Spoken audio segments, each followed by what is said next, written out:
When democracy was reigning across the world, Fidel Castro gifted Cuba a communist empire. Fidel Castro ruled Cuba for nearly half a century. During his rule, he outlasted 10 American presidents. Fidel Castro was born on August 13, 1926. His education began at a Catholic school in Santiago. In 1940, while studying law at the University of Havana, he became involved in politics. In 1952, following Fulgencio Batista's military coup, Castro began organizing resistance against the existing government and formed an organization called the Movement. To gather weapons for armed revolution, he launched an attack on the Moncada military barracks near Santiago. Due to this attack, he was brought to trial in 1953 and imprisoned. Although Castro was sentenced to 15 years in prison, he was released in 1955 through a general amnesty and fled to Mexico. From Mexico, Fidel Castro returned to Cuba in 1956 with 81 armed companions. They took refuge in the Sierra Maestra Mountains.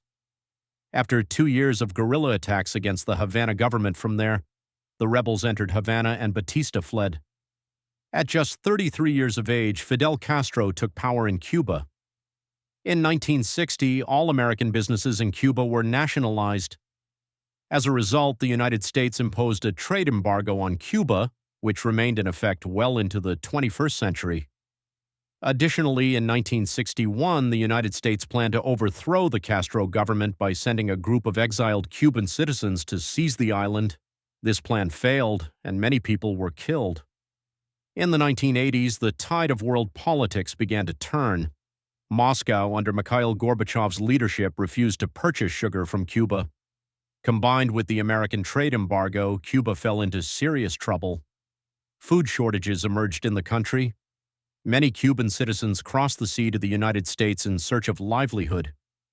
In the last decade of his rule, Castro was forced to adopt certain aspects of free trade to keep his regime afloat. During his rule, Castro made numerous internal developments. He gave Cuba a literacy rate comparable to that of the First World. The infant mortality rate in Cuba was lower than in many other countries. However, the per capita income was negligible compared to Western Europeans.